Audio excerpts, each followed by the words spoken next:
iniciamos con la grabación. Vamos hoy a terminar de desarrollar lo que nos restaba del simulacro S11E de la sesión 2. Vamos a tomar entonces acá la sesión 2. ¿Listo?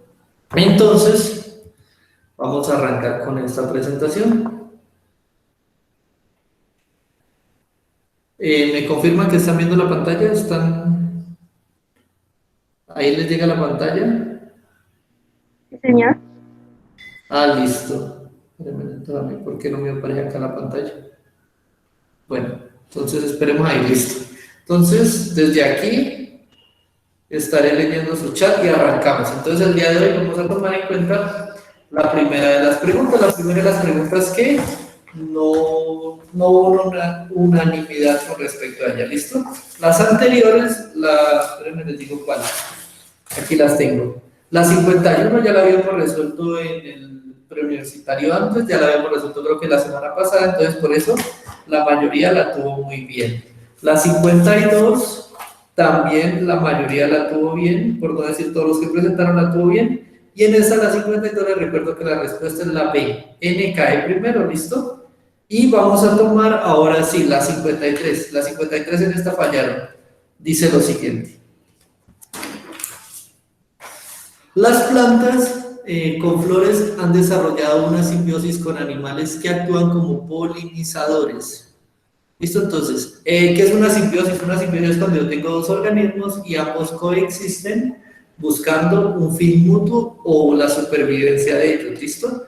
No necesariamente se habla de simbiosis, que la simbiosis sea necesariamente buena, porque hay una relación simbiótica que se llama el parasitismo, donde uno de ellos se beneficia y el otro se perjudica, pero lo que tenemos que ver siempre es que hay una relación estrecha de supervivencia entre dos especies. ¿Listo? Entonces aquí se dice que las plantas han desarrollado una simbiosis con un animal que actúa como polinizador, los cuales transportan el polen que se adhieren a su cuerpo mientras se alimentan del néctar. El polen se transporta a otras flores de la misma especie cuando los polinizadores vuelven a alimentarse. Entonces, aquí tengo la especie 1, el polinizador, bueno, voy a dejar ahí una flor rara, pero ahí está la flor. El polinizador 1, bueno, eso es como una especie de colibrí o un pájaro, lo que quieran dibujar ahí. Polinizador 1 llega aquí y el polen se encuentra por aquí en la flor. Cuando él se alimenta el néctar que comúnmente se encuentra al fondo de la flor, el polen se adhiere a su pico y se adhiere a parte de su cuerpo. Cuando él viaja a otro lugar y entra en contacto con otra flor, él transfiere ese material dando lugar a la reproducción de las flores. ¿Listo? Entonces eso es lo que nos dice hasta ahí. En este proceso pueden recorrer grandes distancias.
Hola chicos, volví, qué pena se desconectó. Listo, ¿en qué parte quedamos? ¿En qué parte quedaron ustedes? Yo les estaba explicando aquí de la respuesta A, entonces vamos a repasar. Aquí dice, la respuesta A dice, los polinizadores llegan a nuevos ecosistemas que las plantas han colonizado. Muy bien, los polinizadores sí llegan a nuevos ecosistemas porque ellos vuelan y viajan. Y ahora dice que donde las plantas no han llegado, las plantas se van reproduciendo y van abarcando nuevo espacio, que es el espacio que el polinizador logra conquistar. Pero como tal, aquí estamos hablando de cuál es la ventaja de tener variabilidad genética o un proceso de supervivencia en ese sistema. ¿Listo? Entonces, por esa razón, no se establece esa como la respuesta correcta. ¿Listo? Porque simplemente estamos viendo en función de la variación genética, no de los territorios que podamos presentar. Entonces, descartamos este sistema. ¿Listo?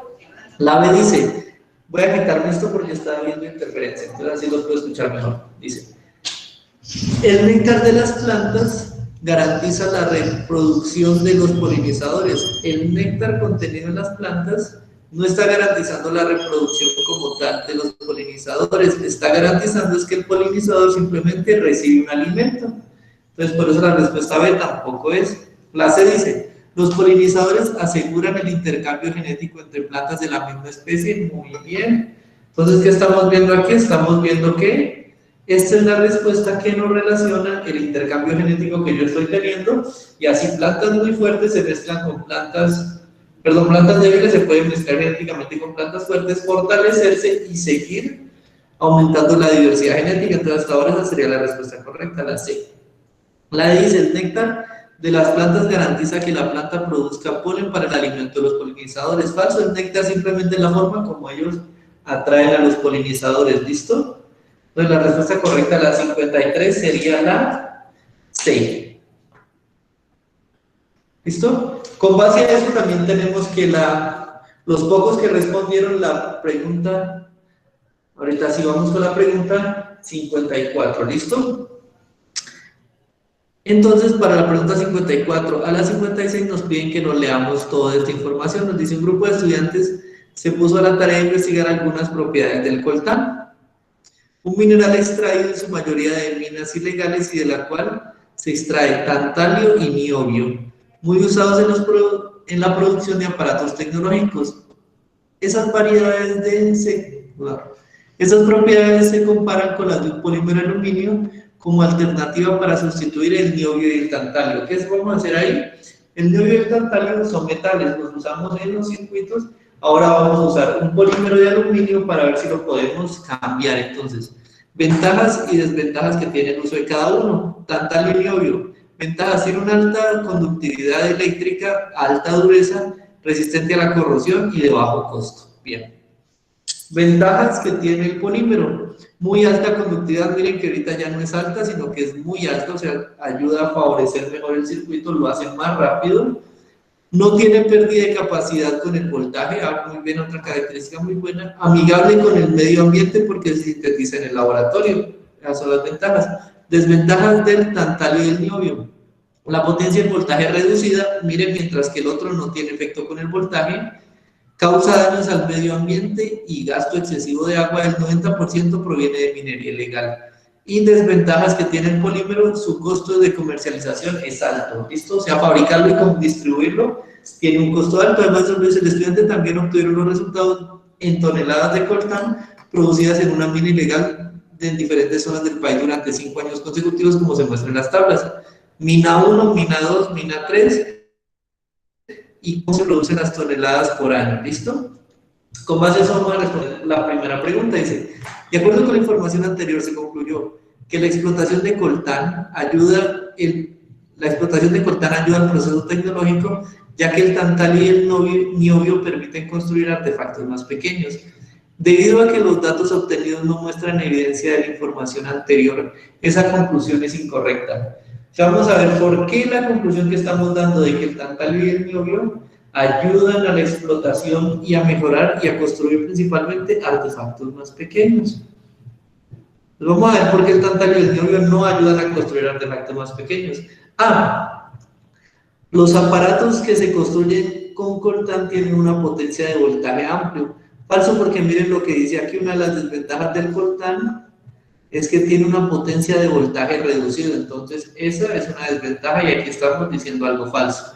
B. La explotación de coltán puede detenerse debido a que ya existe un material que lo sustituye sin generar daños al ambiente y con mejores ventajas. Esta podría ser que me está diciendo esta que ya no necesito el coltán y el coltán no va a ayudar al proceso tecnológico porque ya le tengo un reemplazo y ese reemplazo resulta que es mejor. ¿Listo?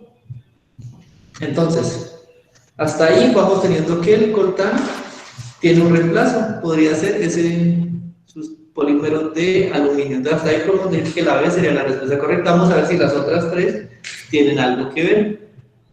La producción de polímeros de aluminio no es necesaria, ya que el coltán es un recurso natural. El coltán sí es un recurso natural que se extrae de las minas, pero también tiene una fecha de caducidad, ¿no?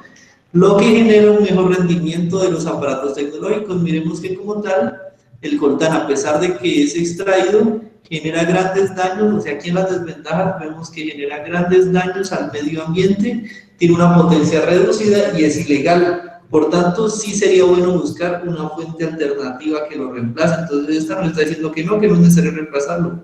Falso.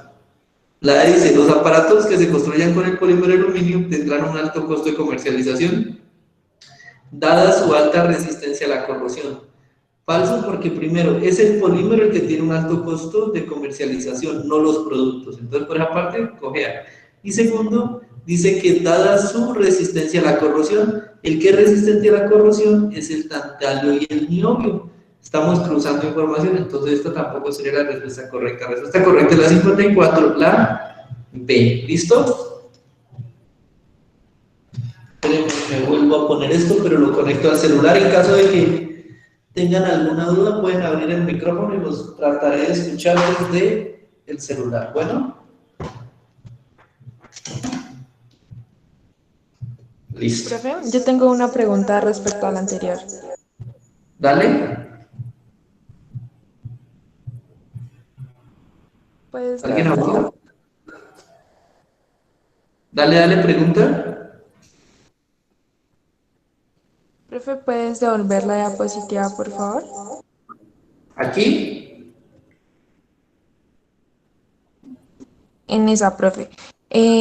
Una pregunta, es que el audio no me estaba sirviendo, entonces en el momento no le pude decir. Y era que si el intercambio genético siempre, o sea, lo que van a hacer los polinizadores siempre se va a dar entre plantas de la misma especie, o sea, siempre tienen que ser de la misma especie. Sí, comúnmente se da entre plantas de la misma especie porque, aunque no necesariamente se limita a eso, ustedes también recuerden que hay algo que se llaman híbridos. Es cuando dos especies tienen un material genético similar y eso permite que el cruce genético sea viable y se genere un individuo que presenta propiedades de los dos predecesores. ¿Cuál es el único problema que tiene ese individuo? Y esto está asociado más a la etapa reproductiva, es que comúnmente los híbridos son estériles, ellos no pueden mezclar su material genético con otro individuo que no sea un híbrido como ellos. Eso causa que normalmente la mayoría de híbridos que se dan en los sistemas tiendan a desaparecer, pero sí se puede presentar un aumento de variabilidad genética. Si por lo menos una flora el polen se lo lleva un polinizador y llega una flor de especie B y el híbrido AB que se forme entre ellos sobrevive y es viable genéticamente sin que cambie la especie de planta, perfectamente puede existir en el sistema. ¿Listo? Ah, ya, profe, sino que es que mira que yo había leído pues que el néctar de las plantas, por ejemplo en el caso de las abejitas, básicamente sí garantiza pues la reproducción de estos porque ellos se alimentaban del néctar, ¿no? Pero Pero no es que garanticen la reproducción, garantiza que ellos sobreviven y se alimentan. Es como yo decir que el hecho de que yo les dé comida a los humanos garantiza de que ellos se puedan reproducir. La reproducción es otro proceso diferente, ¿sí? El néctar sí los alimenta, pero no les garantiza reproducirse. listo, profe, muchas gracias. Listo, profe. Ya que vi que por aquí llegó la compañera Isabela, ahorita le respondemos a Isabela las preguntas que hizo en el Classroom, listo, para que estén pendientes. Terminamos con esto y ya pasamos allá. Esta de aquí ya entendieron por qué. Vamos a la 56, de aquí abajo dice, me salté la 55 y ya van a ver por qué. La 56 dice, de acuerdo con la información suministrada, la fuente de material para la producción de aparatos tecnológicos que generará un menor impacto ambiental en las comunidades. ¿Cuál es el más ecológico de los dos? ¿Polímero o coltán? Hemos visto que entonces el único que dice que es amigable con el medio ambiente es el polímero. Aquí dicen las ventajas. Y en las desventajas del coltán dice que gasta gran cantidad de agua y daña el medio ambiente. Entonces el amigable va a ser el polímero.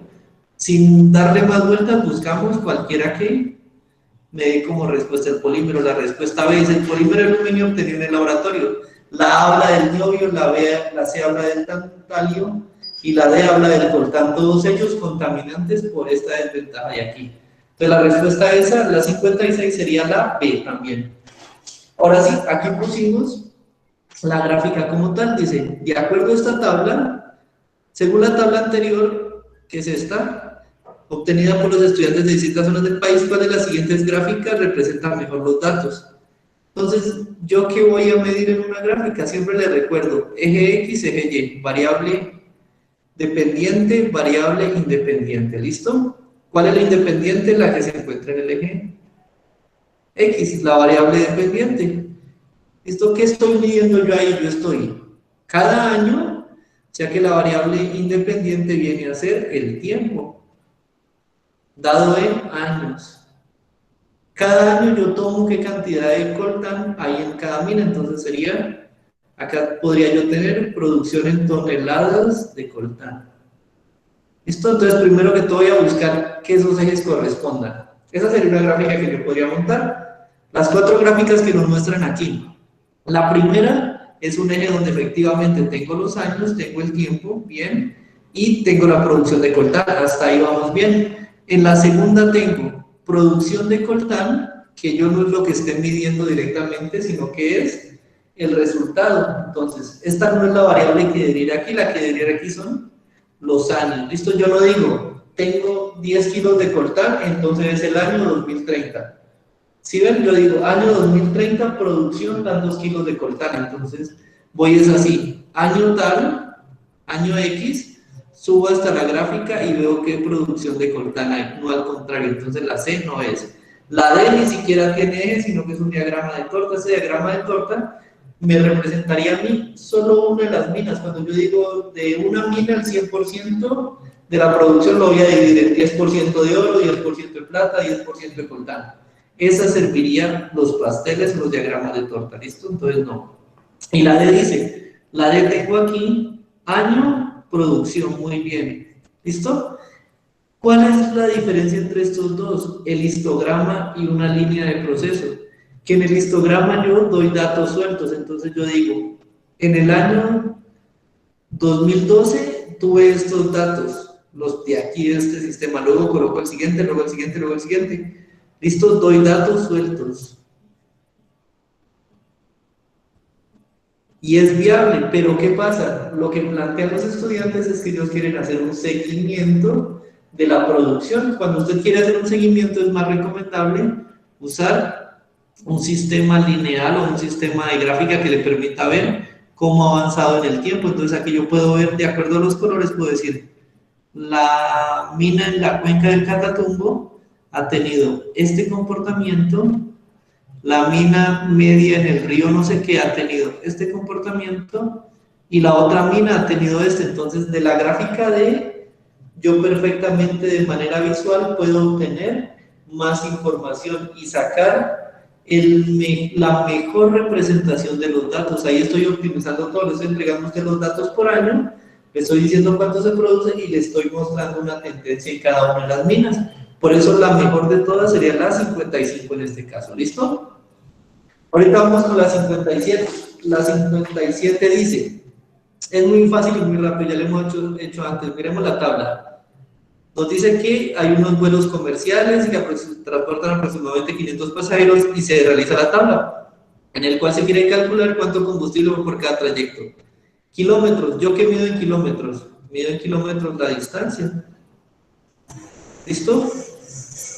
O sea, cuando yo mido 1 metro, 2 metros, 3 metros, estoy midiendo una distancia entre el punto A y el punto B. Eso es lo que llamamos distancia. Y también estoy midiendo una longitud, pero en este caso, pues, la longitud es una forma de decir una distancia. Y en litros, ¿yo qué voy a medir en litros? Un volumen. En este caso, ¿un volumen de qué? Volumen de la única cosa líquida que voy a necesitar ahí, combustible. Entonces la tabla me está diciendo, para recorrer 1.6 kilómetros necesita 19 litros, para recorrer 6.4 kilómetros necesita 72 litros. Ah, listo. Con base en la información, ¿qué títulos debe ir en cada una de ellas? Área, el área no es una distancia. Volumen sí va bien, porque volumen en esta columna sí debe ser. Distancia muy bien. Aquí en la otra fila no tengo el tipo de combustible, tengo la cantidad de combustible en litros. Falso. C, cantidad de personas, peor porque en ningún momento estoy midiendo cantidad de personas, volumen está bien, y la única que no relaciona las dos de forma correcta sería la de distancia, que sería dada en kilómetros, y volumen, que será dado en litros, ¿listo? Ese es solo de observación rápida y fácil, pero alguien la falló, entonces por eso la traigo a colación. Siempre recordemos cómo se miden las cosas. Longitudes en metros, distancia en metros, área en metros cuadrados, volumen en litros, y todo eso está asociado siempre, recuerden, al Sistema Internacional de Medidas. ¿Listo? Para que así sepamos cuáles son las medidas indicadas para cada uno de los procesos que yo voy a tomar. Veamos esta de aquí. Esta de aquí es larga, pero vamos a responderla, dice. En la tabla se presenta la descripción de algunos hábitos de la rata canguro. Tenemos un dibujo de la ratica canguro y dice descripción. Son estrictamente nocturnos y descansan durante el día en madrigueras, lo cual les permite mantener la temperatura baja durante el día. ¿Listo? Viven en madrigueras para refrescarse y duermen durante el día. Sus comidas consisten en búhos, tubérculos, semillas, insectos y resinas, de donde consiguen agua para sobrevivir. Bulbos, tubérculos, semillas, insectos y resinas. Eso indica que él es omnívoro. Come cualquier cosa donde pueda extraer agua. No tienen una capa gruesa de grasa bajo la piel, pero resiste periodos largos sin beber agua líquida. Ah, listo. Se aguantan mucho tiempo sin beber agua y la grasa que tienen es muy delgadita. Por esa razón, muy posiblemente viven enterrados para poder regular su temperatura. Sus oídos son muy sensibles, pero su visión no es tan buena. Entonces, son buenos oyendo, malos viendo. Solo tienen glándulas sudoríparas en las patas traseras. La orina es concentrada para eliminar muy poca agua. ¿Qué quiere decir esto? Sudan muy poco, solo sudan por las paticas, donde necesitan como mantenerse refrigerados, y orinan muy poco para evitar perder agua en su sistema. Con base en lo anterior, ¿en qué tipo de ecosistema puede sobrevivir este animal? El animal nos recalca dentro de la descripción básicamente ¿cuál? Ahorro de agua. Todas sus adaptaciones están centradas en ahorrar agua. Debo pensar en un lugar donde el agua sea escasa, donde haya tan baja concentración de agua que conseguirla sea muy difícil. Vamos a ponerle baja concentración de agua. Hay tan baja concentración de agua. ¿En qué lugares hay baja concentración de agua? Uno inmediatamente piensa en un desierto. Veamos cuál de aquí nos da el desierto. Ah, desierto, ya la escogí, bien. Solo por eso escogeré esta. Donde hay altas temperaturas es necesario prevenir la pérdida de agua de su cuerpo, resguardándose durante el día. El páramo es un lugar frío comúnmente con abundancia de agua, recuérdenlo. A pesar de que esté en estado sólido el agua, pues allá hay agua. La selva tropical también es un lugar húmedo y un humedal menos. Respuesta correcta, fácil y rápida, la A, ¿listo? Siempre asocian eso, siempre las características morfológicas de un individuo se adaptaron para vivir en un medio específico. Todo lo que nos dice en la descripción nos está llevando a nosotros a plantear que nos encontramos con un animal que va a vivir en un medio que logra optimizar el recurso agua. Entonces debe ser un lugar donde hay muy poca agua, en este caso un desierto. ¿Listo? Vamos a ver esta. Se tienen unas mezclas de dos líquidos no solubles entre sí, agua y aceite. ¿Listo? Recuerdan ustedes que yo puedo tener mezclas de dos tipos. La primera se llama homogénea. Mezclo lo que yo quiera y me queda en una sola fase, donde yo no puedo diferenciarlas a simple vista, no sé cuál es cuál, pero ahí quedan. Y tengo la mezcla heterogénea, donde yo los coloco en contacto, los intento mezclar, pero ahí sí yo puedo ver que esta es una fase 1 y esta es otra fase 2. Los puedo ver y digo, aquí está el aceite, aquí está el agua. ¿Listo? Hay una mezcla entonces de dos líquidos no solubles, agua y aceite, y partículas sólidas de hierro metálico, limaduras de hierro. Las limaduras de hierro van a ser de paso insolubles en agua e insolubles en aceite. El hierro es un metal ferromagnético que es atraído por un campo magnético de los imanes. Para separar los componentes de la mezcla se cuenta con los métodos de separación que tenemos en la tabla. Ah, listo. Vamos a ver qué tenemos aquí. Tenemos hierro acá al fondo, que nos dicen que es ferromagnético, es decir, que yo le acerco un imán, él se atrae. ¿Cómo posiblemente sacar el hierro? Pues acercándole un imán. Entonces ya de una vez yo voy a buscar un método magnético para retirar el hierro. Y los dos líquidos que son invisibles, tengo el líquido 1 y el líquido 2, ¿cómo haría? Vamos a ver cuál de estos me permite separar líquidos de forma eficiente. Entonces en este caso vamos a ver. Método 1, filtración. Separar sólidos insolubles de líquidos. Ahí necesito separar un sólido insoluble en un líquido, tal vez podría ser el hierro. Pero recuerden que en el hierro prima más la separación magnética, lo puedo sacar más fácilmente acercándole un imán.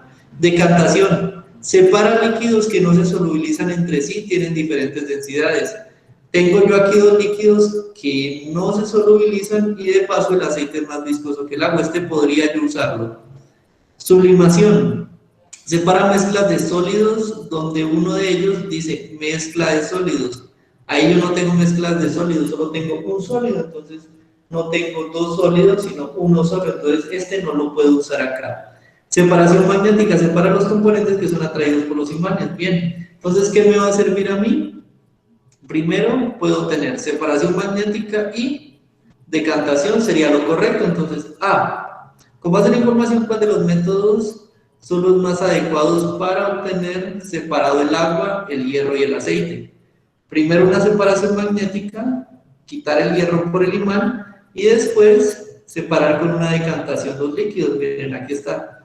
Filtración y separación magnética, no es necesario porque la filtración me retiraría el metal. Filtración tampoco, porque una vez me retira el metal, y la sublimación vimos que no es la respuesta. Y separación magnética y sublimación. Separación magnética sí, pero la sublimación, miren que es para mezclas de sólidos, descartado.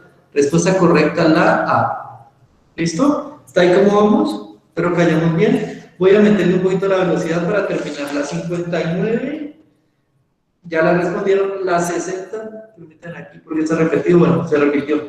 La 60 me la respondieron bien, la respuesta correcta para aquellos que la necesiten es la D.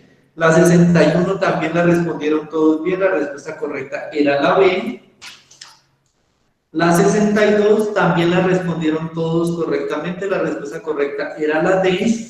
Y pasamos a la 63, la cual fallaron. Entonces, dice, la vitamina D es una sustancia que se almacena en un tejido graso de la piel y que por lo general se activa con la exposición a la luz solar. Se encuentra en alimentos como el pescado, el hígado, la res, el queso y la yema de los huevos. Su función principal en el organismo es la absorción y fijación del calcio y fósforo en el cuerpo y fortalecimiento del sistema inmunitario. ¿Listo? Función de la vitamina D, fijar calcio y fortalecer el sistema inmunitario. ¿Listo? Se activa cuando hay sol. Vamos a ver. De acuerdo con lo anterior, ¿qué ocurrirá posiblemente con una persona que presente una baja cantidad de vitamina D en su organismo? ¿Qué va a pasar con alguien que no tenga vitamina D? Entonces, ella regula la absorción y fijación de calcio y fósforo en el cuerpo y fortalecimiento del sistema inmunitario. Entonces, si no tiene, va a tener mala absorción de calcio, mala absorción de fósforo y el paso del sistema inmunitario va a estar debilitado. Entonces vamos a buscar cuál de ellas podría ser. ¿Presentará una gran acumulación de calcio y fósforo en los tejidos grasos de la piel? En ningún momento estamos hablando de una gran acumulación porque antes la vitamina D, al estar deficiente, no va a poder absorber calcio, entonces no va a poder acumularlo. ¿De dónde acumula algo que usted no tiene? Entonces descartamos esta. B. ¿Presentará dificultades con la visión nocturna y la concentración en los músculos? No, porque esta hormona, perdón, la vitamina D, no regula esas funciones. C. ¿Presentará disminución de la transmisión de los impulsos nerviosos entre las neuronas? Volvemos a repetir, esa no es la función de la vitamina D. La respuesta sería entonces, descartando la D, vamos a ver si compete. ¿Presentará problemas de desarrollo en los huesos? Ah, muy bien, porque todos sabemos que los huesos, ¿qué requieren para crecer o para fortalecerse? Requieren calcio. Hasta ahí lo sabemos. ¿Y se enfermará con más facilidad? ¿Por qué? Porque su sistema inmunitario, que es el sistema que nos defiende, el sistema que sirve para eliminar cualquier intruso, está deficiente. Entonces, sufriremos más fácilmente de enfermedades. Entonces, respuesta correcta, la D. ¿Listo? La razón por la cual vi que se confundieron aquí es que porque creyeron esta, que dijeron la primera habla de calcio y fósforo en los tejidos, entonces esa debe ser, pero en este caso habla de acumulación y la lógica me dice, ¿cómo voy a acumular algo que no logro fijar? Cuando ustedes en un organismo no logran fijar algo, quiere decir esto, tienen el organismo, entra el nutriente, en este caso calcio, si no hay nada que lo fije acá adentro, el mismo nutriente va a salir, va a ser expulsado, ¿listo? Listo. Vamos a ver la 64, la cual también respondieron. Dice, un deportista sostiene una cuerda como se muestra en la figura. Listo. Tengo mi diagrama. Tengo aquí la cuerda, entonces el peso del deportista debe ir hacia abajo, como siempre, y se tensa la cuerda. Listo, y él está haciendo ahí su flexión. Ahorita. El deportista permanece quieto, pues la tensión de la cuerda y el peso se cancelan. Ah, listo, entonces. Lo que él pesa hacia abajo es lo mismo que está tensionando la cuerda, por eso él está fijo en un solo punto, ¿listo? No está moviéndose ni para arriba ni para abajo, está fijo. ¿Por qué se cancelan la tensión de la cuerda y el peso del deportista? Se cancelan porque en este caso deben ser iguales, entonces vamos a ver cuál de esas nos dice. Porque la tensión de la cuerda va hacia la derecha, la tensión de la cuerda en este caso tengo sistema de polea, peso hacia abajo, tensión hacia arriba, peso hacia abajo. Recuerden que el peso es igual a la masa por la gravedad. ¿La tensión va hacia la derecha? No, en el componente Y no tengo fuerzas. ¿Listo? No hay fuerzas, entonces nada va a ir hacia la derecha o a la izquierda, falsa. Porque la tensión en la cuerda y el peso del deportista van hacia abajo, no, el peso sí va hacia abajo, pero la tensión va hacia arriba, falso. C, porque la tensión de la cuerda y el peso del deportista van hacia arriba, no, el peso va hacia abajo, tensión hacia arriba, falso. Y D dice, porque la tensión de la cuerda va hacia arriba, muy bien, tensión va hacia arriba, y el peso del deportista va hacia abajo, muy bien, peso va hacia abajo, ¿listo? Fallamos en esa, pero falló creo que una persona de los encuestados, entonces hasta ahí vamos bien. Veamos esta es muy parecida. Un estudiante ubica una sombrilla sobre un ventilador soplando hacia arriba y observa que la sombrilla comienza a incrementar su velocidad hacia arriba como se muestra en la figura, ¿listo? Yo tengo aquí una fuente corriente, una fuente de aire, ¿listo? La sombrilla, y yo veo que la sombrilla se está elevando, ¿listo? ¿Qué me indica eso? Que hay una fuerza que debe estar ganándole a ¿qué? La sombrilla, ¿cuál es la única fuerza que tiene la sombrilla? ¿O cuál es la única fuerza que yo voy a tomar en cuenta para la sombrilla? ¿Cuál es? Pues que ella va a actuar como un cuerpo y la única fuerza que tiene ella va a ser lo que la sombrilla pese, peso. Eso va a ser igual a masa por gravedad, entonces voy a tener dos fuerzas, el peso y la fuerza del viento.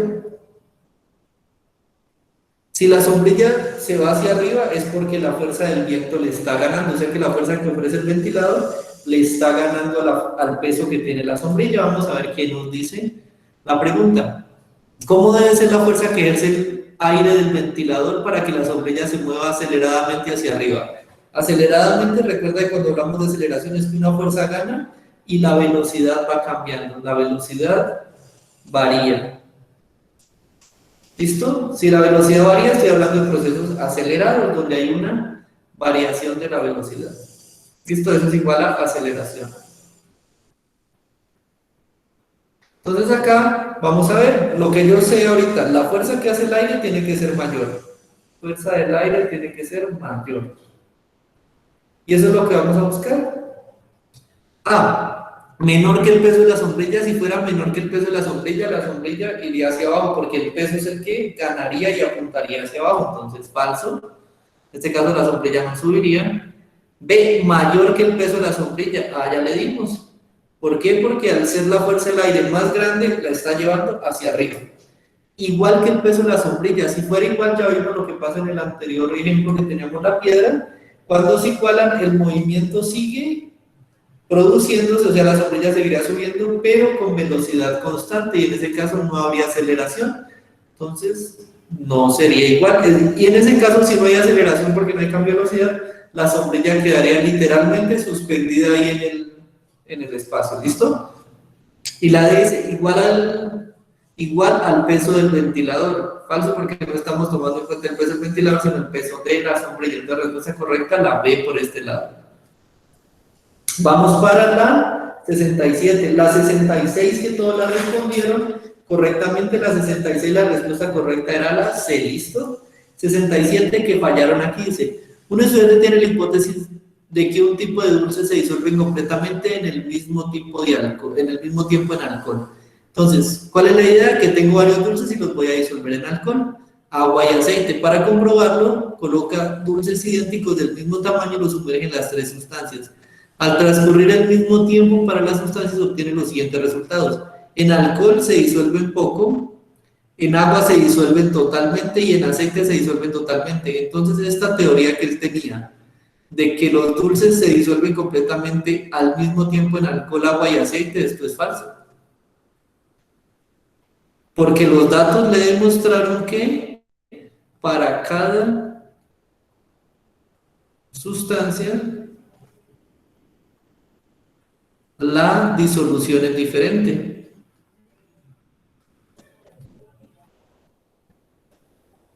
Es diferente, ¿listo? Entonces vamos a ver, de acuerdo con lo anterior se puede afirmar que la hipótesis, vamos a buscar cuál es falsa. La B dice que es falsa y la T dice que es falsa. Vamos a ver la razón entonces. La B dice, falsa, porque el dulce se disuelve en un menor tiempo en agua. Miren, en agua está completamente disuelto. Cuando él fue a observar estaba completamente disuelto. Ya, eso indica que es el más rápido en disolverse ahí. En menor tiempo en agua que en otras sustancias. Esa podría ser una razón correcta. Veamos por qué la D no es, o si la D es una respuesta más acertada. La D dice falso, porque el dulce podría disolverse en un menor tiempo en una mezcla de alcohol y aceite. En el alcohol se disuelve poco, en el aceite no se disuelve. Una mezcla de los dos yo no la he probado, tendría que hacer eso, tendría que hacer aquí alcohol, aceite y hacer el experimento, pero muy probablemente si el dulce se disuelve en cada uno por separado, se disuelve muy poco, muy posiblemente la mezcla no se va a disolver. Entonces, por esa razón, la D está planteando una falacia también, una falsedad. La respuesta correcta sería la B, ¿listo? Y de planazo descartamos las que sean verdaderas porque simplemente los datos están refutando la hipótesis, están contradiciéndola totalmente. Entonces, por eso de una vez descartamos aquellas que sean verdaderas, ¿listo? Sigamos en este caso. La 88 la respondieron bien, la respuesta correcta era la A, muy bien. Y vamos a la 89, la 69, perdón. A continuación se muestran los tres pasos que describen la reacción entre Ki, yoduro de potasio y plata, y el filtrado y la filtración de yoduro de plata que resultó como producto. Entonces tengo plata en solución, Ag más, y le aplico yoduro de potasio, Ki.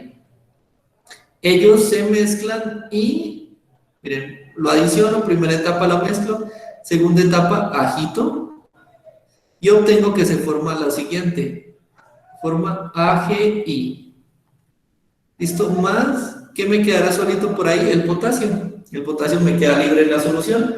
Después de eso, ¿yo qué hago? Lo separo, caliento o filtro y obtengo un sólido.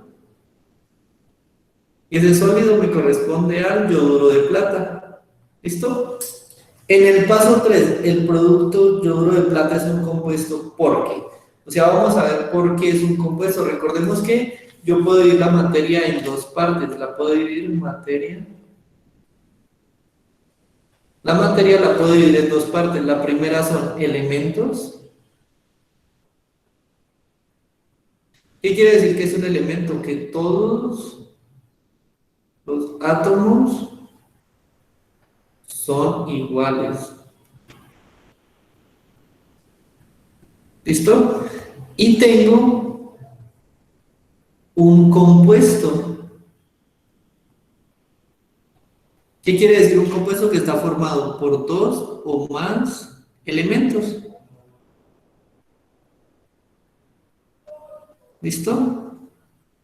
Formado por dos o más elementos. Dentro de los compuestos yo puedo tener sustancias puras y mezclas. Y ya sabemos que entre las mezclas puedo tener homogénea y heterogénea, ¿listo? Pero hacia grosso modo. Entonces nos preguntan por qué este compuesto que se separó es un compuesto. A. Es una nueva sustancia constituida por dos átomos diferentes de la tabla periódica.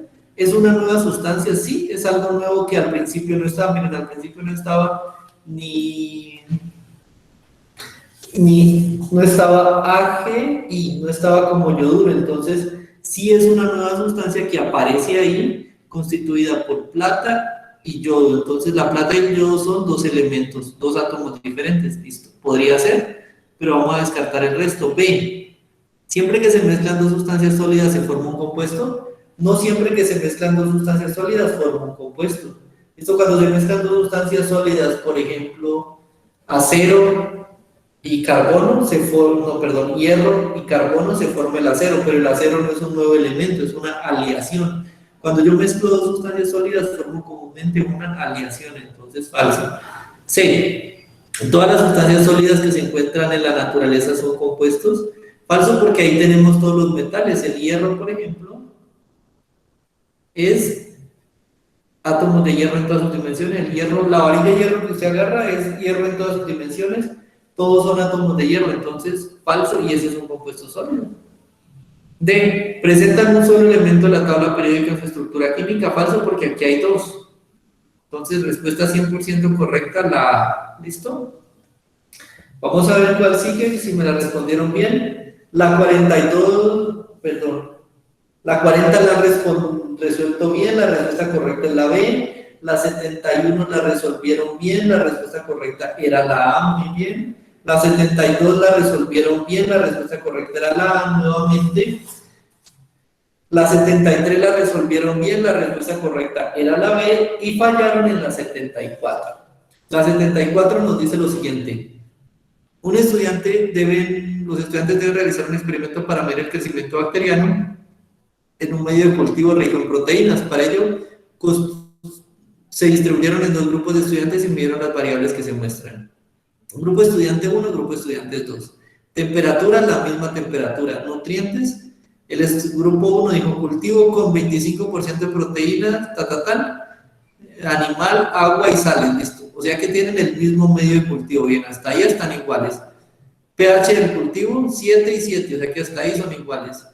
Frascos de cultivo analizados, 3 y 3. Este muchacho, los de los estudiantes unos, midieron cada 2 horas, hicieron el conteo. Los de acá lo hicieron cada 30 minutos, esa es una diferencia. El tiempo que duró el experimento, el grupo 1 lo hizo durante 2 horas. ¿Cuántos datos tomó? Si cada 2 horas tomaban un dato y lo hicieron durante 2 horas, ¿cuántos datos tomaron? Tomaron un solo dato. El grupo de acá tomó datos cada 30 minutos y lo analizó durante 20 horas, es decir que el número de datos de ellos sería 200 por 60 dividido 30, que en total serían 40. Si lo lograron ver, entonces 20 horas por, si sé que una hora son 60 minutos, y yo estoy tomando datos cada 30 minutos. Entonces, es como si yo dividiera esto a la mitad, 60 dividido 30 me da 2, 2 por 20 que se me cancelaría acá, me da el número de datos tomados. ¿Listo? Entonces serían 40 datos. Bien. ¿Cuál de los dos trabajó más? El grupo 2 trabajó más. Con base en la anterior información, ¿cuál de los dos experimentos arrojará resultados más confiables? ¿Ustedes a cuál le van a creer más? ¿Al primer grupo que cogió, fue y miró una vez y dijo, ah, listo, ya? ¿O al grupo 2 que midió 40 veces el resultado y tiene un gran pool de resultados? Pues yo le creería más al segundo grupo. Entonces, el segundo grupo para mí sería mi elección. Entonces, primero lo descartamos. Fuera primero por perezosos. Me queda el grupo 2. La B dice, B, el segundo porque tenían mejores condiciones en el medio de cultivo para el crecimiento bacteriano. Falso, tenían todas las mismas condiciones, solo que el grupo 2 fue más activo, el grupo 1 fue absolutamente perezoso. Y los medios de cultivo eran iguales, entonces paila. Me queda respuesta correcta la D. El segundo, porque los datos se obtienen en periodos más cortos y durante un tiempo más largo. ¿Qué quiere decir eso? Trabajó más, tomó más datos y extendió el tiempo del experimento mucho más. Respuesta correcta de la 47, la D. ¿Listo? Hasta ahí, espero que vayamos bien. Profe, Pregúnteme. ¿puedes por favor explicarme la pregunta 72? En esa la marqué mal. ¿La pregunta cuál? La 72. 72. No tengo la diapositiva. Déjame 72. Listo. ¿Ustedes tienen a mano el formulario o lo buscamos acá? Vamos acá. Es este, no, no es. ¿Alguno de ustedes tiene a mano el formulario? Para no entrar acá, bueno, ya lo tengo acá. Sería este. Listo, entremos aquí al formulario. 72, vámonos para acá, ya la tengo aquí, es un aldehído y una acetona. Listo, miremoslo aquí. Listo, ahí está. ¿Listo? Voy a cortar este pedazo para poder llevarlo a una diapositiva. Listo. Esto es lo que me estás preguntando. Vamos a llevarlo aquí.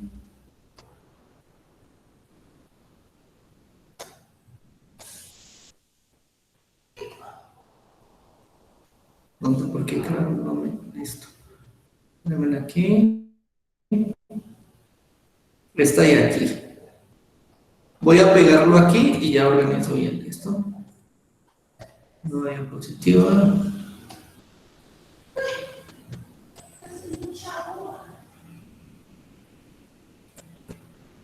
Listo, esta es la pregunta. Dice, a continuación se muestra la estructura de la molécula W con la numeración de los átomos de cada carbono. ¿Listo? Entonces, ¿ahí qué voy a hacer? Me muestran una estructura, me muestran una figura. Me dicen cada carbono, el número. Este es el carbono 1, carbono 2, carbono 3, carbono 4.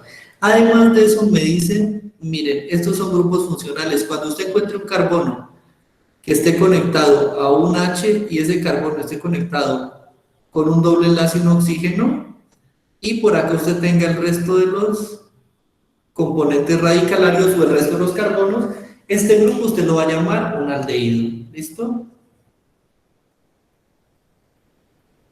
Cuando tenga este grupo que presente carbono por acá, ¿listo? O lo vamos a conocer como una cadena radicalaria, como una R, lo tenga por aquí, tenga un carbono, tenga un doble enlace carbono-oxígeno y tenga carbono por el otro lado, ¿listo? Es decir, usted tiene R, carbono, doble enlace, oxígeno, R, a esto lo va a usted conocer como una cetona. Y el último es un alcohol, el grupo, y el alcohol que es carbono unido a 1H, o lo vamos a ver como R unido a 1OH. Eso es un alcohol.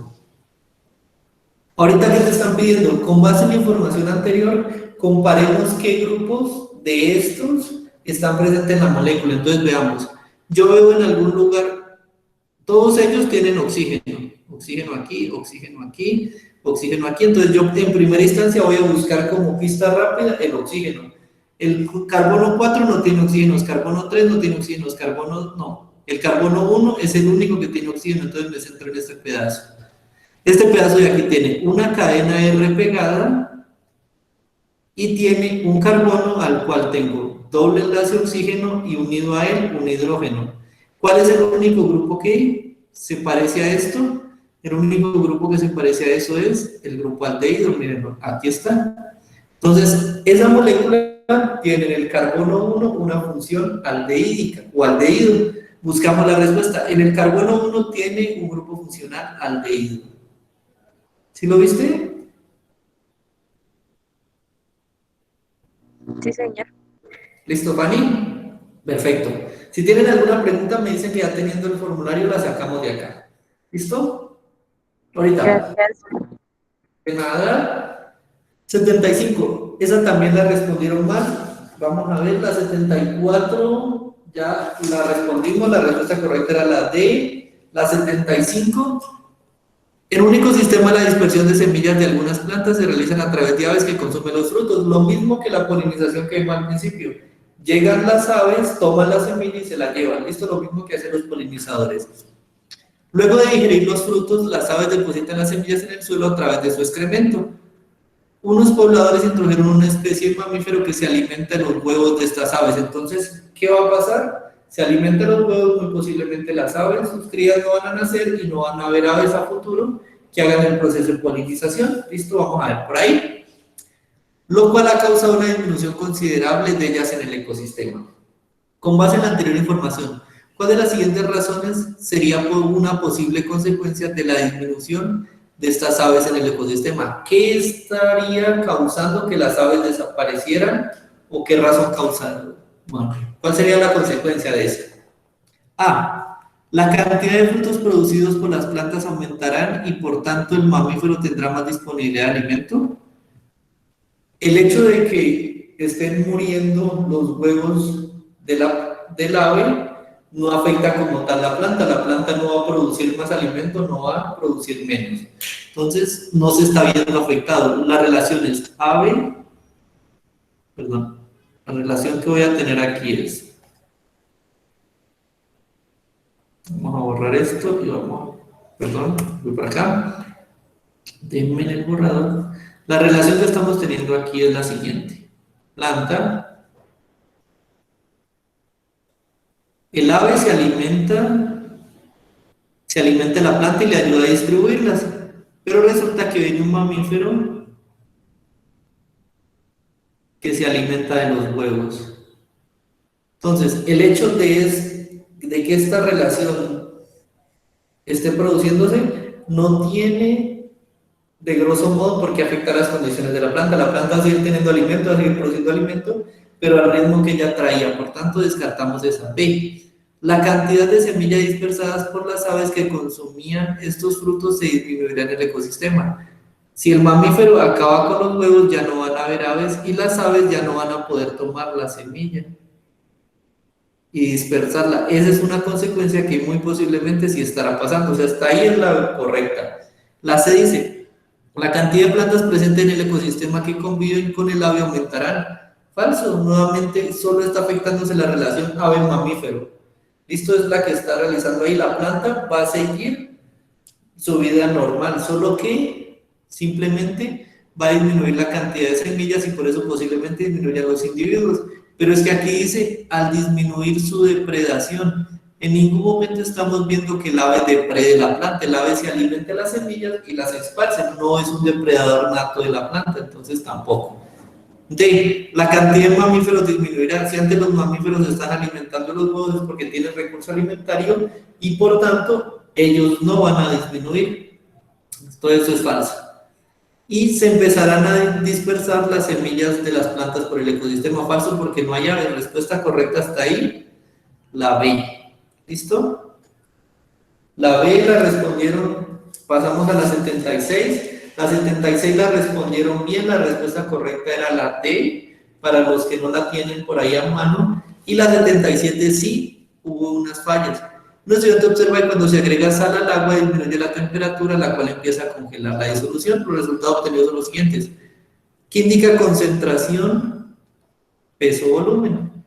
Entonces, eso es una relación. Siempre que ustedes vean una concentración así, peso, peso, peso, volumen, volumen, volumen, indica cuántos hay, cuántos gramos, en este caso, porque es peso arriba, de la sustancia X hay disueltos en tantos mililitros de la sustancia Y. Entonces, si yo aumento la cantidad, la concentración en 5, hay 5 gramos disueltos en 1 mililitro, supongamos. En 10 hay 10 gramos en 1 mililitro. En 15 hay 15 gramos en 1 mililitro. Entonces, aquí estoy aumentando yo la cantidad de X.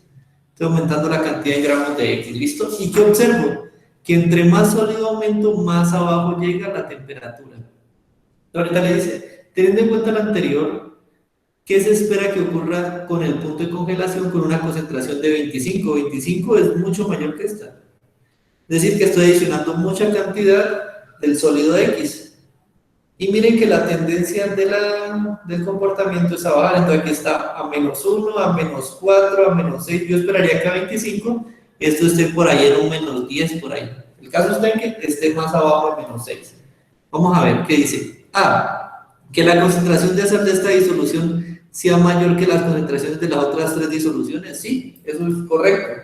Pero es que eso no es lo que nosotros esperamos con respecto a la congelación de la solución. Entonces, esto no es cierto. O sea, es cierto, pero no es la respuesta a la pregunta que nos están haciendo. La B dice que el volumen final de la disolución, cuando se congele completamente, sea mayor a 25. Falso. Están viendo es en qué punto se congelará más o cuál será la temperatura. Entonces, falso también. El tiempo que tarda en congelarse, en algún momento estoy midiendo tiempo. Falso. La disolución será menor. Y la D dice que la temperatura a la cual empezó a congelarse la disolución sea menor a -6, y menor a -6 son los números negativos. Cualquier número, -7, -8, -9, ya es un número menor. ¿Listo? Recuerden ustedes que cuando van en ese sentido, eso es matemáticas, cuando van hacia los positivos, cualquier número que aumente en magnitud es mayor. O sea, el 1 es más pequeño que el 3 porque el 3 aumenta en magnitud. Pero cuando vamos hacia los negativos, hacia los valores negativos, -1 es un número más grande que -3. ¿Listo? Entonces, cualquier valor por debajo de -6, en este caso -6, por aquí pongámoslo en la recta, -7, -8, -9 son valores más pequeños porque estoy aumentando en el sentido de los negativos. ¿Listo? En el sentido de los negativos, mayor magnitud indica más pequeño. ¿Listo? Entonces, respuesta correcta, la D.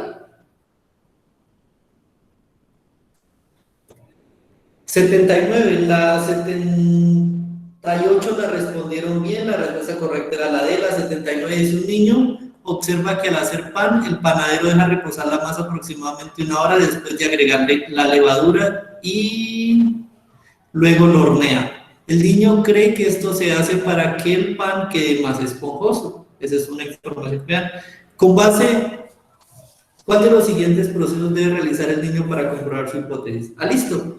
¿Yo qué haría? Yo creo que el pan, hago la masa, entonces lo dejo reposar 1 hora y veo que el pan queda esponjoso. Lo que yo haría así, pensando rápidamente, listo, entonces, ¿qué pasa si yo cojo esa masa exactamente igualita y la meto directamente? No espero 1 hora, sino que la tengo en un T igual a 0. Directamente la preparé, la meto al horno y espero. ¿Y yo qué voy a observar? Voy a ver si el pan me sale esponjoso o no. ¿Listo? Eso sería algo que yo haría. Exactamente la misma mezcla, pero en lugar de eso, cambio el tiempo en el cual la meto y veo si realmente es esponjoso o no. Veamos cuáles son los procedimientos que el niño plantea.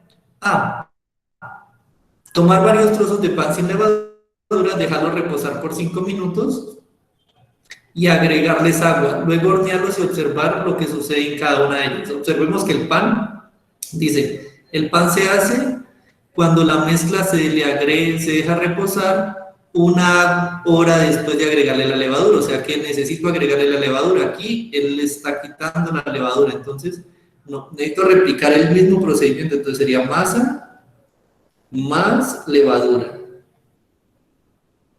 Entonces, no, tomar varios trozos de masa con levadura, bien, aquí estamos bien, estoy tomando, y otros sin levadura, bueno, estoy dejando unos con levadura, otros sin levadura.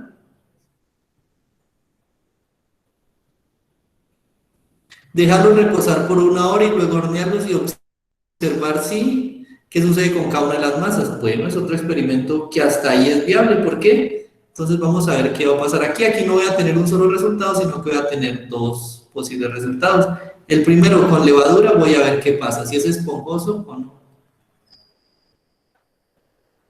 Y voy a tener que dejarlo reposar una hora. Con el que no tiene levadura, también lo voy a dejar una hora y voy a ver si es esponjoso. Y luego, con base en los resultados, yo comparo. Si este me da esponjoso y este no me da esponjoso, pues la levadura es la que le daría ese factor de esponjosidad al sistema. ¿Listo? Entonces, esa podría ser una respuesta correcta. Veamos el siguiente. Tomar trozo de masas con levadura, bien. Dejarlo reposar por 3 horas, retirarle la levadura y hornear la masa. O sea, ¿está bien que lo haga con levadura? Dejarlo reposar por 3 horas, ya se me sale el parámetro de tiempo que yo estoy viendo para el experimento. El parámetro era una hora, entonces no. Retirarle la levadura. ¿Ustedes han intentado retirarle la levadura a una masa? Las mezclas homogéneas en estado sólido como estas son muy difíciles de separar. Entonces, retirarle la levadura no es un proceso fácil y no es factible. Y después, hornear la masa. O sea, todo eso está descachado. D. Tomar varios trozos de levadura, agregarles agua. Miren, aquí está tomando los trozos de levadura, no está tomando la masa con la levadura, entonces simplemente está tomando levadura. Agregarles agua, dejarlos reposar por media hora, el tiempo no es el indicado, y luego hornearlos tras de que se le olvidó echar la masa, entonces este no tiene sentido. Respuesta correcta, la B, para la 79, ¿listo? La B. Y con eso hemos concluido ese formulario, ¿listo? Ahora, antes de que se me vayan, esas eran las respuestas de las preguntas que se equivocaron, porque el resto las tuvieron bien las personas que respondieron la encuesta. Ahora, con base en una solicitud que me hicieron acá, rápidamente se las voy a compartir. No sé si estará por aquí la estudiante Isabela para darle solución a su pregunta. Dice aquí, con base en este formulario, vengan, yo reviso a ver. Isabel, ¿estás por ahí? Ah, sí, ya te vi, por aquí estás. Sí, está bien. Listo. Ella nos pide que por favor le expliquemos la 24, 43, 44 y 49. Pues vamos a hacerlo. Entonces, acá tenemos la presentación de esas preguntas y vamos a buscar explicarte esas, las que tenemos ahí. Entonces vamos a buscar. La primera de ellas era la 24, dice. Considera la reacción y las masas molares de los reactivos. ¿Listo? Aquí me dice, una mol reacciona con 6 moles, una mol de P4 reacciona con 6 moles de cloro para producir 4 moles de cloruro de fósforo. ¿Listo? Ahorita te van a decir el peso molar. Cuando hace referencia a peso molar,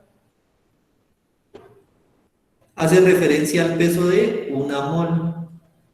Una mol del compuesto te pesa esa cantidad en gramos. Entonces, ¿qué quiere decir esto?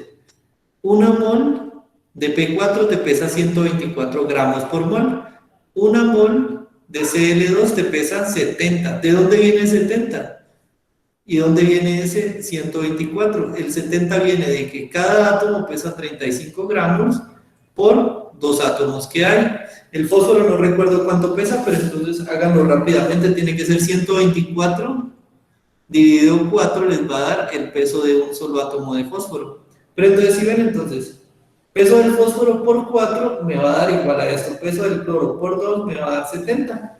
Peso del compuesto, ¿cómo hago yo para hallar este peso? Pues sería, peso del Cl3 va a ser igual a 35 que pesa cada átomo de cloro por 3 más El peso del fósforo, averiguémonos el peso del fósforo, no nos quedemos con la duda que para eso tenemos internet.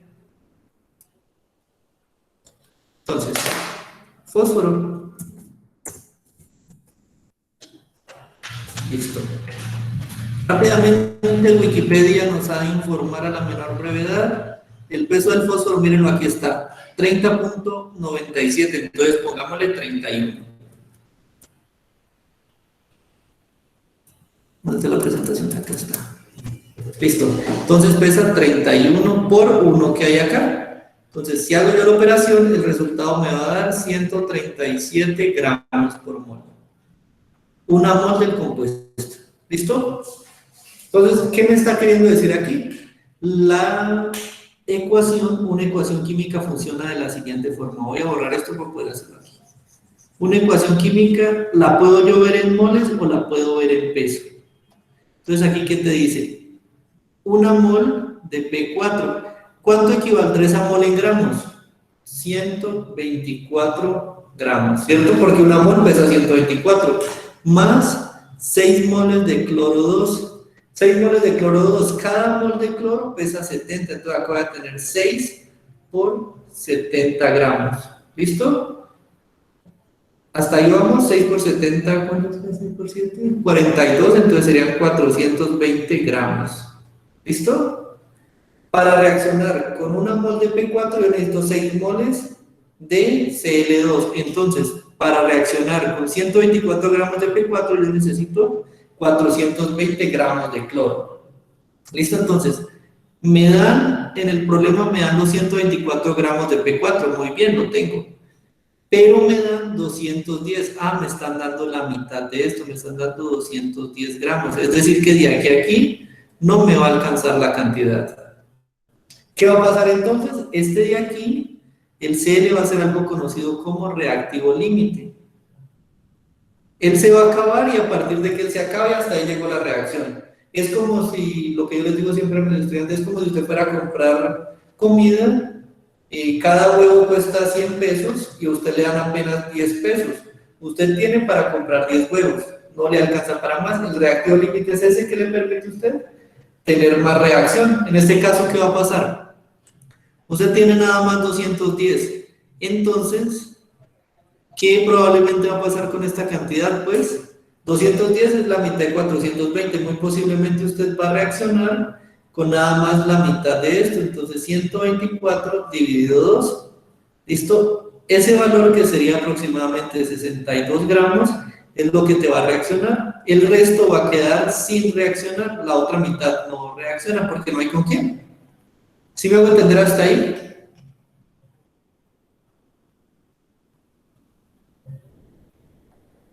Sí, profe. Listo.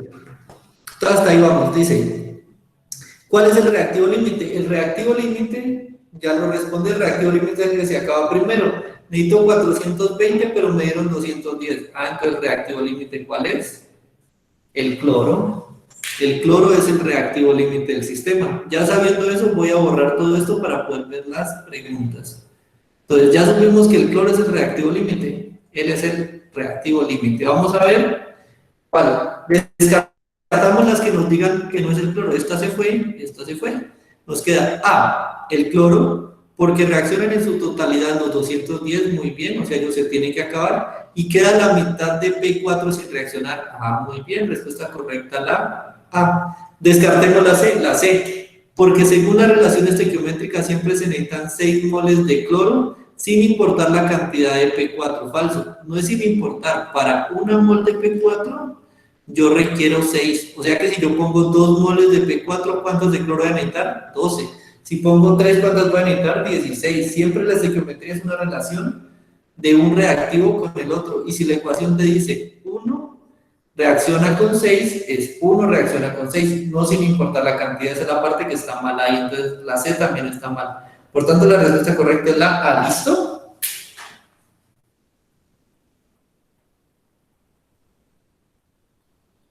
Sí, bueno. Vamos con la 46. La 43, perdón. Aquí vamos a hacer una prueba de detección de almidón en la papa con Lugol. ¿Listo? Entonces, ¿qué es lo primero que yo voy a hacer? Yo voy a escoger los componentes que yo tengo aquí. Voy a coger agua, más Lugol, más papa. ¿Listo? Esa reacción es un colorante, o sea que me va a dar un color.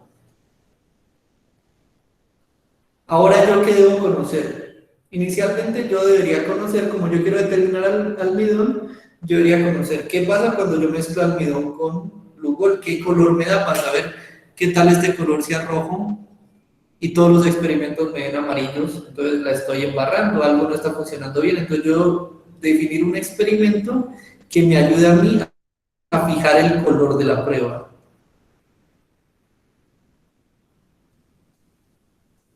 Ese experimento se conoce comúnmente como blanco. Pues se conoce como blanco, pero se usa para medir el color de la muestra. También se conoce como referencia. ¿Listo? Entonces usted tiene que hacer un experimento para ver cuál es la referencia. En este caso, ¿qué buscamos determinar? Buscamos determinar almidón, ¿listo? Y el almidón está contenido en la papa. Entonces, ¿yo qué esperaría para tener un blanco? Yo esperaría agua más almidón. ¿Por qué? Porque el almidón es la sustancia pura que yo quiero determinar. A eso le voy a aplicar Lugol. Y el color que me dé, pongamos que me da azul, que en la vida real da azul, es el color que va a tener de referencia. Entonces, ahorita si yo cojo cualquier cosa, mezclo papa con agua, le aplico 2 goticas de Lugol. Ah, me dio azul, positivo para almidón. Cojo agua y le adiciono jugo de naranja, le agrego Lugol y no me da azul, sino que me da rojo, negativo para almidón. ¿Sí ven? Entonces, el hecho de yo tener agua, almidón más Lugol me da el color con el cual yo voy a tener la referencia. Y este experimento 4 es el que tiene agua, Lugol más almidón y no tiene el alimento, es decir, este es el que me está dando el punto de referencia. Ella es la referencia. Si esto le da a usted color arcoíris, color amarillo, pepitas, color rojo, moteado, como quiera, ese color que le di aquí es el color que va a ser positivo para lo que usted quiera determinar acá arriba. ¿Listo? Por eso ese experimento es importante. Ahora, con base en eso, vamos a ver las posibles respuestas. Las posibles respuestas son agua. Voy a poner aquí, esto es la referencia, y el color que le dé es equivalente a positivo. A, permite que el almidón se encuentre soluble. Falso, el almidón se va a encontrar soluble en cualquier medio. B, contiene el colorante con el cual se logra la detección del almidón. Es decir, ahí yo estaría viendo el colorante como tal. Pero miren que todos contienen Lugol. El 1 también tiene Lugol, el 2 tiene Lugol, el 4 tiene Lugol. Entonces, falso. Sí contiene el colorante, pero no es que sea indispensable. C, contiene más almidón que el que contiene la papa. Falso. Yo únicamente estoy adicionándole una solución de almidón para poder ver qué color hay, pero yo no sé si la papa tendrá más o menos, porque eso lo da la intensidad del color. Falso. El ADS permite establecer el color esperado para la detección de almidón. Ese es el experimento de referencia, el que me permite conocer de qué color voy a tener la mezcla y ahorita sí voy y lo hago con la papa. ¿Cierto, Isabel? ¿Hasta ahí entendido? Muchachos, ¿entendieron? Sí, profe. Listo. Vamos con la 44. La 44 dice: en una especie de pato se pueden encontrar individuos de cuello corto e individuos con cuello largo. ¿Listo? Entonces el patico va a tener cuello corto, cuello largo. Eso ya me lleva a mí a pensar de que tengo yo una variación en los genes del sistema. ¿Listo? Entonces vamos a ver qué genotipos voy a tener. En esta especie se encuentra una mayor cantidad de patos de cuello largo. ¿Listo? Entonces es una especie dominante. Entonces cuello largo va a ser dominante. ¿Cómo le coloco? Cuello largo, dominante.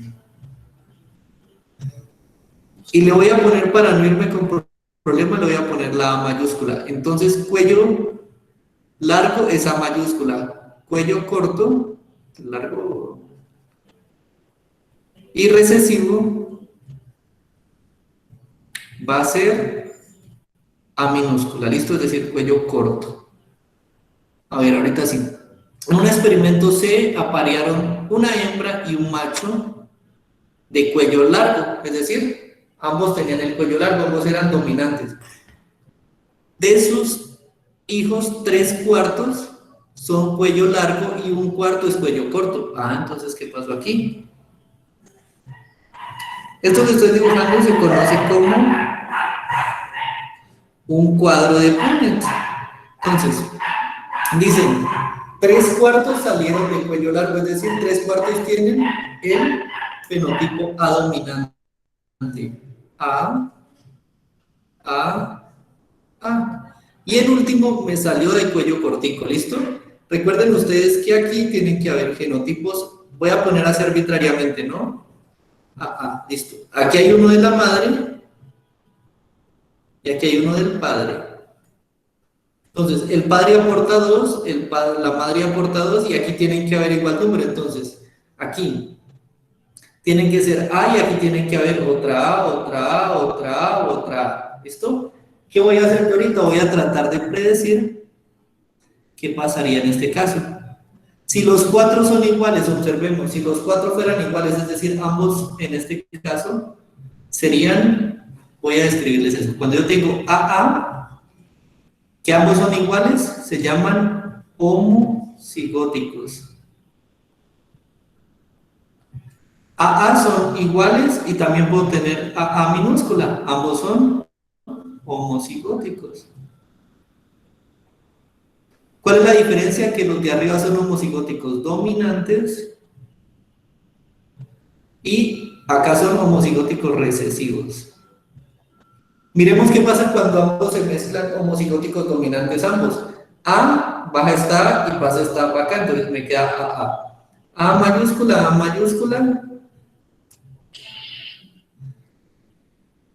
A por aquí y A por acá. En este caso, el 100% de los paticos me tendrían que tener cuello largo. Y eso es falso, ahí me dicen 3 de 4 y 1 de...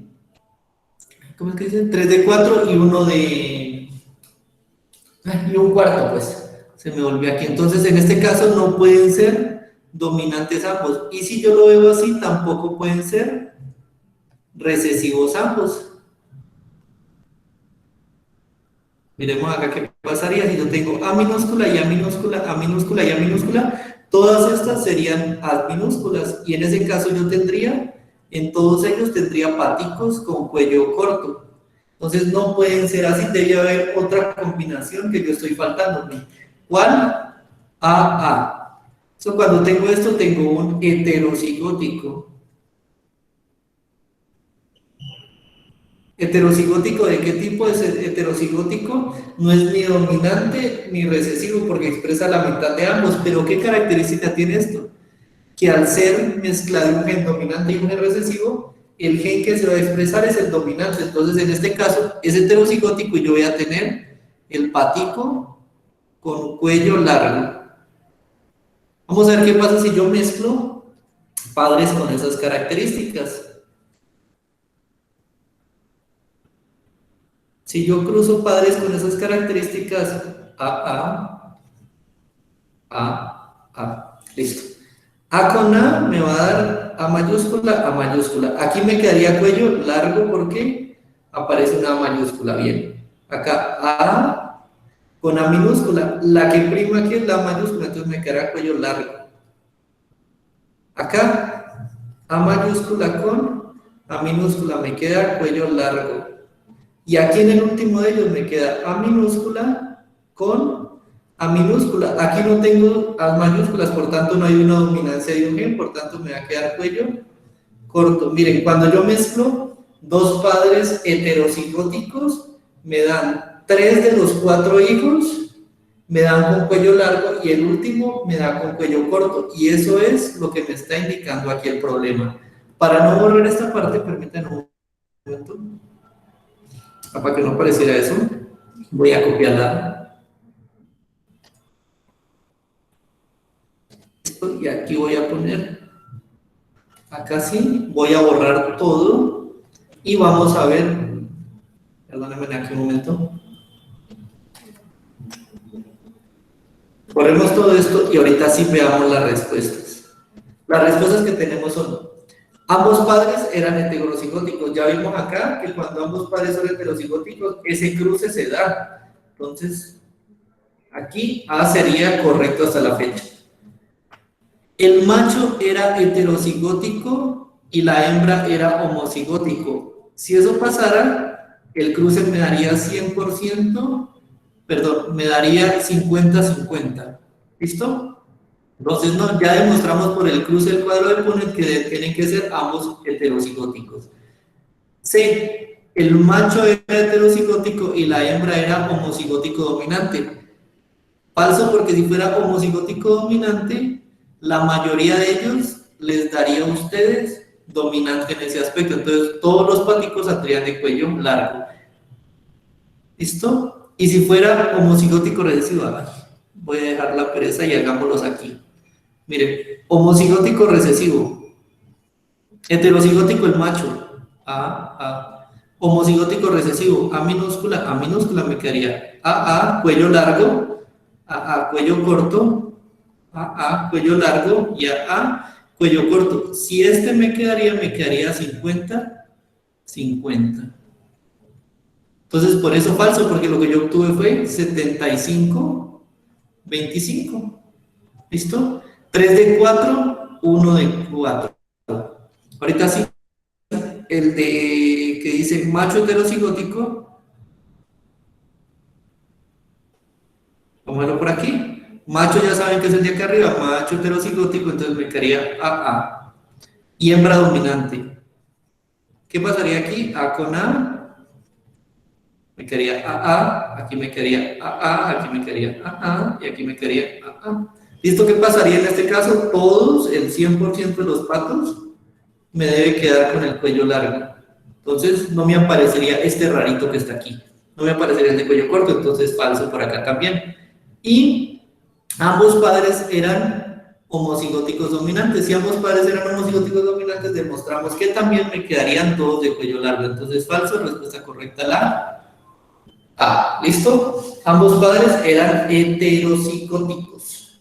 Lo que me daría ese cruce, 75 de un lado y 25 del otro. ¿Listo? Y nos queda la 49. Dice, unos estudiantes analizaron el agua de un río y encontraron que tenía altos niveles de cadmio y plomo, que son metales tóxicos. Listo. Al estudiar el origen de la contaminación, descubrieron que los metales procedían de filtraciones de la descomposición de las pilas en un vertedero cercano. Los estudiantes proponen que a futuro se deberían separar las pilas del resto de los desechos en contenedores completamente aislados. Entonces, las pilas,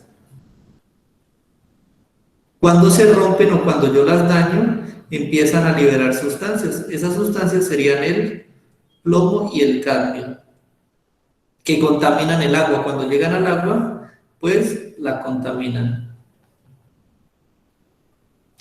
¿Listo? Entonces, ¿cuál sería la idea? Pues que no lleguen al agua, retirarlas del agua. ¿Ellos qué proponen? Proponen algo muy simple, dicen, coja esas pilas, colóquelas en un contenedor, aíslelas, de tal forma que cuando se rompan, el cadmio quede atrapado en el contenedor. Es decir, el contaminante quede contenido. Listo. Con base en la afirmación, ¿se puede afirmar que la propuesta del estudiante es viable o no es viable? Para mí es viable porque usted está conteniendo el contaminante en un sistema aislado. ¿Listo? Vamos a ver qué opciones dan. A, inapropiado, porque es mejor desarmar las pilas y luego desecharlas. Falso, porque si usted desarma las pilas antes, las está rompiendo, entonces está favoreciendo la dispersión del contaminante. Y si eso después lo desecha, pues antes está favoreciendo que el contaminante llegue en mayor concentración al río que usted quiere salvar. B, apropiada porque se evitaría la presencia de metales pesados en el agua. Esta hasta ahí podría ser una respuesta. ¿Por qué? Porque al contenerlas estoy conteniendo el metal pesado no sale y por tanto nunca va a llegar a su puerto de agua, a su cuerpo de agua. La C, apropiada porque luego se podrían reutilizar las pilas desechadas. Las pilas que quedan en el contenedor ya son pilas descartadas, son pilas que no sirven.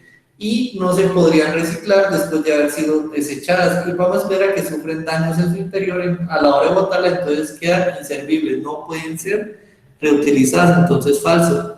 Y la D es inapropiada porque es mejor quemarlas, falso porque en este caso usted estaría pasando el contaminante al aire. Y recuerden que hay algo que se llama ciclo del agua, entonces todo lo que sube se condensa en las nubes y vuelve y cae, entonces usted estaría antes, por el contrario, aumentando la contaminación posiblemente, entonces inapropiada. Respuesta correcta la B. Es apropiada porque usted al contenerlas dentro de ese sistema aislante está retirando el plomo y los metales pesados y eso no llega al agua. Está evitando que se contamine porque lo está conteniendo de antemano. ¿Listo, muchachos? Hasta ahí, ¿cómo van? Ya serían las respuestas que le di a la compañera Isabela. Bueno, profe, muchas gracias. No a ustedes por todo, espero les vaya muy bien en el ICFES. Recuerden pensarla bien, tener todos esos tipsitos rápidos y espero que les vaya muy bien. Cualquier cosa que necesiten me escriben por el plano que estaré pendiente. ¿Listo? Gracias, Muchas profesor. gracias, profe. No, ustedes que estén muy bien, vayan rápido. Ahorita les subo la grabación de la clase para que también la puedan repasar. Vayan a su siguiente clase y que les vaya muy bien, muchachos. Fue un placer compartir con ustedes. Nos vemos en la siguiente. Gracias, profe. A ustedes por venir. Gracias, profe, hasta luego. Hasta luego, que estén muy bien.